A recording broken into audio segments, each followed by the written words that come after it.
Good morning, good afternoon, good evening, all over the world. I'm going to do a little homestead video here. Wanted to remind you, make sure you go get your discount protein. This is whenever there's a holiday, like Thanksgiving, man, they got turkeys. They're almost giving it away at my store. You spend 25 bucks, you can get a turkey. And I think these were like 15-pound turkeys for maybe 49 cents a pound. So I try to make a couple trips, and there's always 25 bucks worth of fruit or something we're getting, and so get yourself a turkey.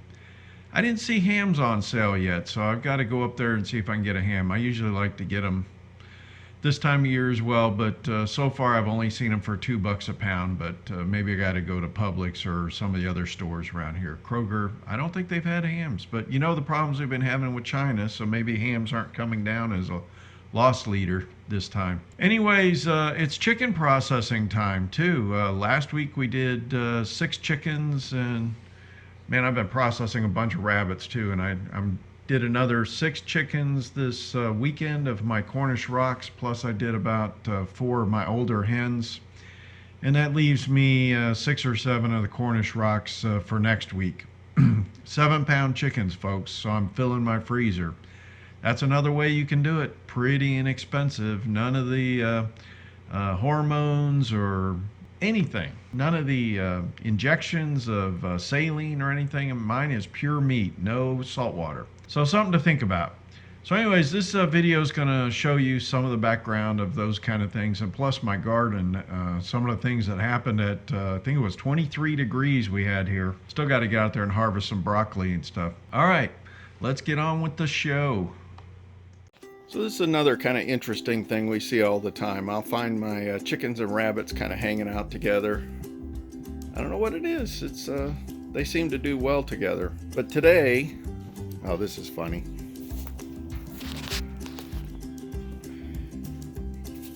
These are some younger rabbits, and oh, there was one right on top. I wanted to get a video, but I kind of scared it out. I saw him here this morning. These guys are just hanging out. This is a good temperature for them. It's about 45 right now. Just hanging out.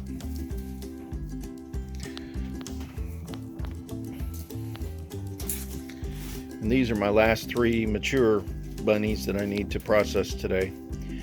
I'm using a different method now. I was breaking their neck, but now I'm just using a pellet gun right at the base of the skull, and that seems to work really well. I've got a like a 1300 feet per second pellet gun. It's a break barrel rifle, and I use some little BBs. Let me show you what they are. Pellets. So I found these pellets that are a piece of plastic, and there's essentially a metal rod that's inside there, and that seems to work really well. If you hit them right in the spine, that's what I'm aiming for, at the base of the neck, the rabbits are dead instantly. And you know, there's just a little shivering and stuff that you'd expect when something dies, but this seems to be pretty humane. And I basically put them in a 5-gallon bucket and then take my shot, and they expire right in the bucket. I take them inside and process them immediately. So I just do one at a time this way, and it's not very loud, so it doesn't scare the rest of the animals, and it works really well.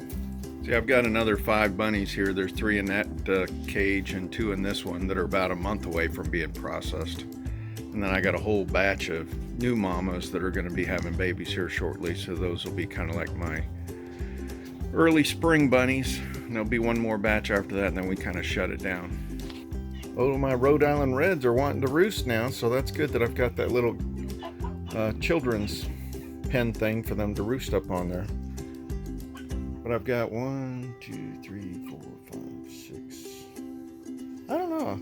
There's 5 or 6 monster ones here. There's a few that are gonna wait till next week. I'm probably gonna go ahead and finish everything up next week, even though that second group was 2 weeks older.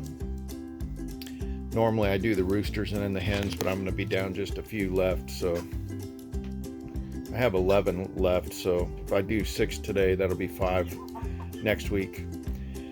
But I have some older hens that I need to process too. I'm probably going to make those dog food. Let me tell you, they talk about tough old hens. I decided to try it myself. We cooked a tough old hen just like the, Cornish Rocks that I had here. And let me tell you, that was the toughest thing, like shoe leather. You couldn't believe it. So you really got to make these like pressure cook it and break it down and then just make it part of the dog food. That's the best way to do it.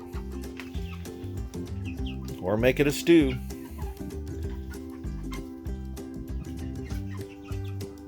They're eating because they think I'm in here to take their food away.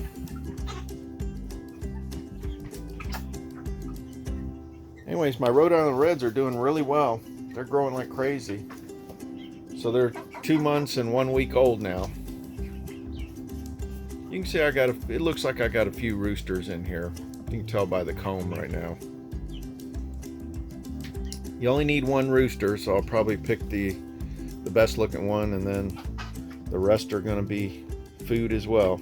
Somebody told me that if you go to these flea markets, you can get 25 bucks for a rooster.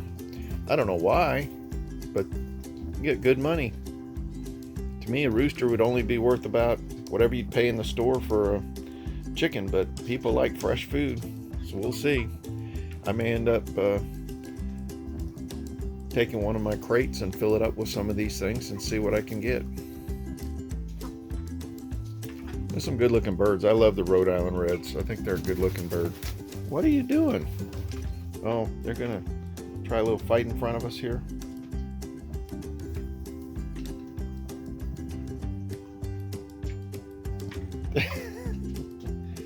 What are you doing, guys?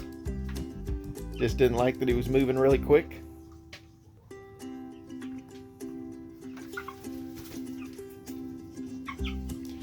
Funny, you watch these Cornish Rocks, they'll just sit in front of the feeder and eat. See how that one's just sitting there eating? I don't know why they're over there on that waterer. You just remember that when you were a baby and don't like the 5-gallon? I got a big old 5-gallon waterer over here. Goofballs. Look how fat that sucker is. Okay, I walked 2 feet, I'll take a rest now.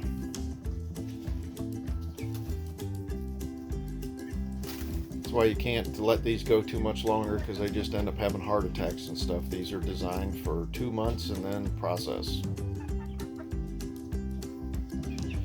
Alright, I'm not getting any work done. I gotta get back to work. Alright, I'm at my processing station. I've got 3 rabbits and about 9 chickens I gotta process today. So I'm going to start with 3 rabbits, and then I'll get to work on the chickens in about an hour. So anyways, that'll be the last of my older rabbits that I need to process, and then I've got a delay for about a month before I start getting I got about 15 more rabbits, and then I'll have another group following right behind then. So let me get to work. I want to show you, I'm out here bagging up my chickens that I processed the other day. And these bags that I use are that I can use them for my rabbits. I usually put 2 rabbits in at a time or 1 chicken, but these chickens really grew big, and I barely can get these bags on. They're just right at the max size. I probably need to process 1 week sooner, but I'm trying to get at least a 7-pound chicken, so that's why I'm doing what I'm doing. It's a little more work. This one, it almost looks like it's shrink wrapped already because it just was very difficult to get on there. But this little stand, this was just a PVC stand that I made for doing this. I saw this on one of the other YouTube channels and I thought this is genius, and it really works great. So you can get the chickens on there and then get the bags over it without getting the outside of the bag all nastied up. But you have to get the water to about 190 degrees. So I've got this is called a Cajun cooker, and I've got a heavy duty aluminum pot.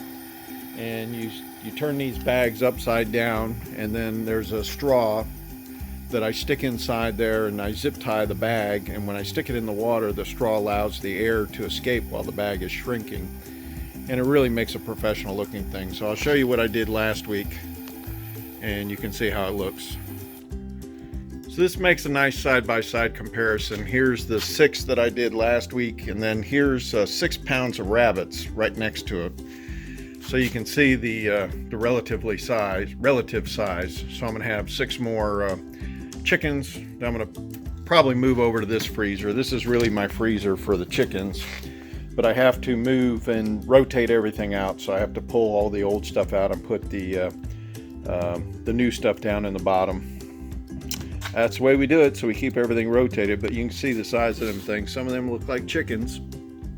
How big is that? 7-pounder over in that corner. So that's the way it works. Filling my freezer up for the winter time, and then I'm done till spring. I didn't know if I showed you my helpers. I got both my helpers here, Lucky and Dougie. Dougie seems like he's recovering now. He just he ate some stuff he shouldn't have. He grabbed a whole thing of my gluten-free bread, hamburger buns, and they were dense, and I think it really screwed up his stomach. You're sitting there so pretty. They just love being with us. All right, let me get to work. I got to get these things with the straws in them and ready to go. My temperature is already at 177, trying to get to 190. Well, the plants look like they might have gotten a little bit hurt here, so we'll see. But look at the broccoli head there. I got to pick some of this broccoli this morning. This is my rutabagas. I need to pull on some of them. My cabbage. Looks like I'm getting a couple heads. Man, this one's getting eaten up. I thought I kind of sprayed this stuff, but let me look over here. I was going to pick some collards, but I think I'm going to wait until it warms up a little bit. This is my Brussels sprouts. They're starting to get some stalks in there, but I'm not seeing any, yeah, there might be some starting to grow in there, but I don't know. I probably didn't get these planted early enough.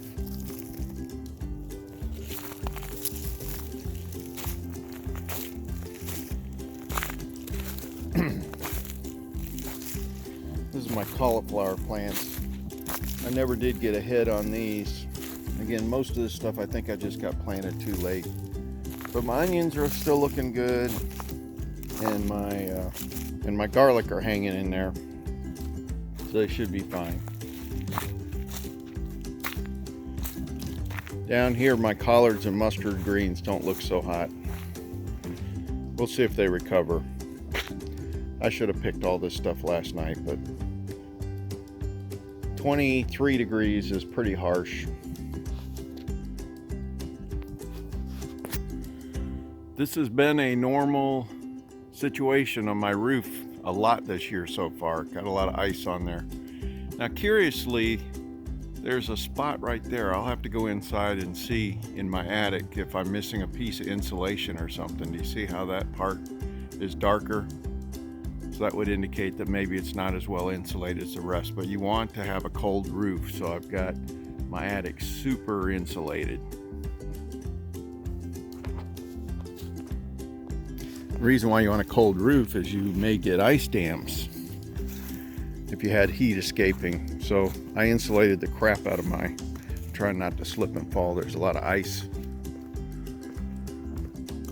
But anyways, I'm going back inside. It's too dang cold.